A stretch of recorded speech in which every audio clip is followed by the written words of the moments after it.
the Laker fan might not want to hear any criticism and say, well, they won a title and they got Luka and they're doing fine. And if you believe that, great, that's fine. But I feel like they've left money on the table by not being diligent about the details. That brings in the Dodgers, who have not been that. They've been minding the details well. If there's a culture shift, I would like to see it's not operate like a small market team, but it's operate with that small market awareness of details where like you can't afford in a small market. Pacers can't afford to screw things up because that's how they function. Lakers can afford because they're the Lakers. They're going to get LeBron. You're going to get somehow Luka. You're going to get Anthony Davis's, and you're going to get these stars when they come. But it would also be nice to bolster that. And then just to wrap that up is that, no, it is a closed system. The NBA does not have a hard cap. It has an optional hard cap. It's a soft cap. You could spend as much as you want. The Suns are following that path of just spend. It's not working out for them because that's not how the system is designed. You can keep spending, but the more you spend, the fewer tools you have to do so. And so you put yourself in a position where you're paying a lot of money for keeping the exact same team together, which is great if you have the best team in the league. But if you don't, like the Warriors, when the Warriors had the best team in the league with, as you said, KD and whatnot, Steph, Clay, all that, yeah, they spent beyond any other team. But they could because they had those guys. Unless you have those guys and you're just keeping this team together, well, yeah, like Lakers, if you get to the point where you have all the guys you need for 3, 4, or 5 years, this is an ownership group that's willing to go in, theoretically, go deep into the tax to pay for it to keep it together.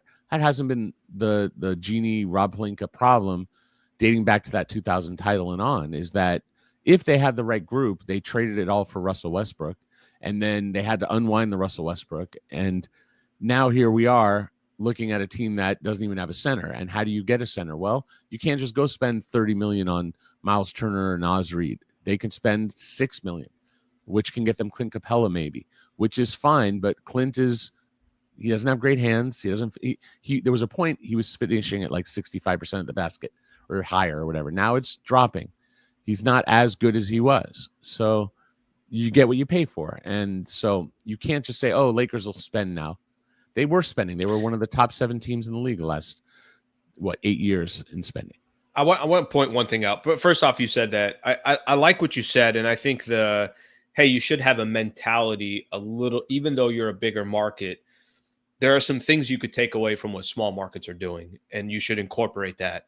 I don't even know if that's a big market, small market thing. I think it's just good business, right? Like you could have, I think some of the best corporations around, you could look at them, and I don't think they don't know where their money is going. And we have so much money coming in, we're not even paying attention. I think the best corporations are the ones where it's like, not only do we have so much money coming in, we know where every dollar is going, and we're investing it very wisely. And I do think that's going to be over time. It's not going to happen tonight. It's not going to happen tomorrow. I think over time, I think the new ownership will have that type of approach. Because if you look at their track record, and you can go to, the Guggenheim Group, and you could see how they do business. That's just how they do business. So I do feel like they'll incorporate that into the Lakers, which will be, obviously very beneficial. The other thing that you mentioned when you kind of started comping different players and everything else, you mentioned Austin Reaves, and I don't know how much you're hearing from any of the content that you put out or shows that you go on or things that you write, pieces that you write. Have you been surprised how I feel like the noise has been very loud about moving Austin Reaves from at least a fan perspective because of so many needs that the Lakers have, and maybe the backcourt between Luka and Austin Reaves? I don't think I've ever asked you this. What's your take on Reaves and his future with the Lakers, and what do you think the Lakers should do with him? Well, the difference I perceive is that there was a time where Austin was being discussed in this circle, like the fan circle, the podcast circle, the media circle. But the responses that I'd gotten from like either from the team directly or from other teams that were talking, I can, someone with a team is less likely to talk about their team, but they're likely to gossip about another team. So just talking to other teams about the Lakers in years past, it would be like, nah, I mean, like I've heard that Genie loves Austin. There's no way they're going to move him. It's always been like a no. I haven't gotten that same level of pushback in discussing Austin this summer. Like I don't hear like, no, like there's no way Genie's ever going to move Austin. I'm not hearing that same level. Does that mean it's changed? No, it doesn't mean it's changed.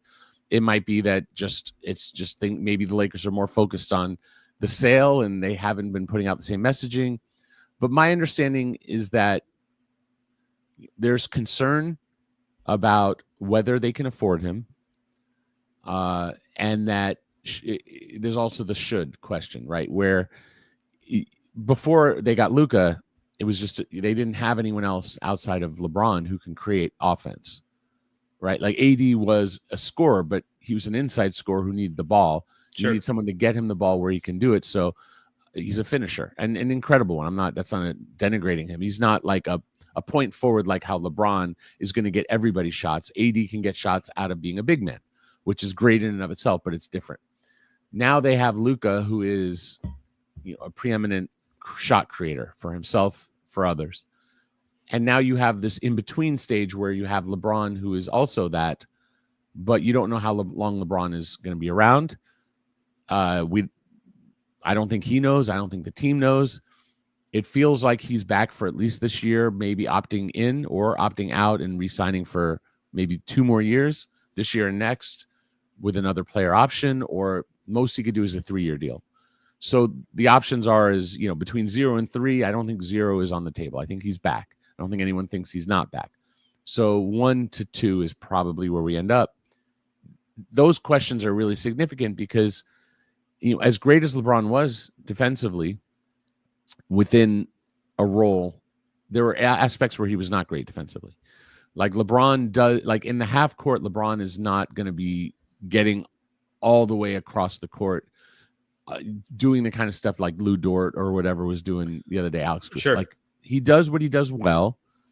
Undeniably, there are things he does well, but there are liabilities with LeBron and foot speed and willingness to get across 40. Right. And there are limitations inherent in how Luka plays defense. I thought that regular season he played as hard as I've seen him play defense. I think he's going to get targeted in the playoffs, and that's okay. You can scheme for that. You could scheme for Halliburton, who was getting targeted.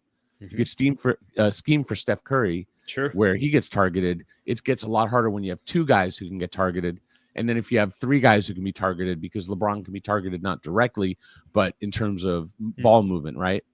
How do you defend with LeBron, Luka, and Austin? Because Austin does have things he does do it well on defense, but he also has some liabilities too. He's not physically imposing. He does fight hard, and he's going to be in the right position. He's going to be where he's supposed to be, but you can physically overpower him. Not myself, but an NBA player of a certain size.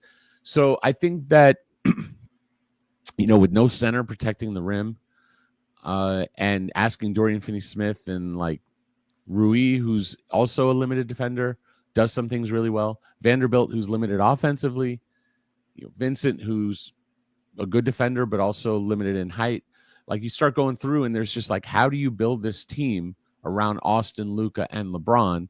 Now, if you say LeBron's gone and you're putting all those resources into athletes with size and ability to defend, an incredible roster of athletes around Austin and Luka, you could probably build something that would work, but you don't have that right now because you're putting that $50-something million into LeBron.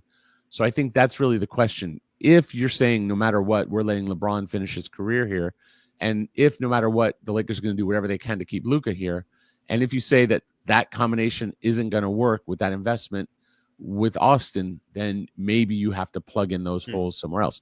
I will say that, like, because of his contract situation, his value may not be as high as someone like Desmond Bane, where I could argue I like Austin more as a player than Desmond Bane, but Desmond is under contract. It's a little inflated, but if you trade for Austin, let's say you're the Hornets, I'm just making up a random team, no aggregation. That's just 1 out of 30 teams. And they trade for Austin Reaves. And then he's like, well, I won't commit. And then they trade for him, and then he leaves as a free agent in 26 next year, when a lot of teams this year, the Nets have cap room, no one else, kind of.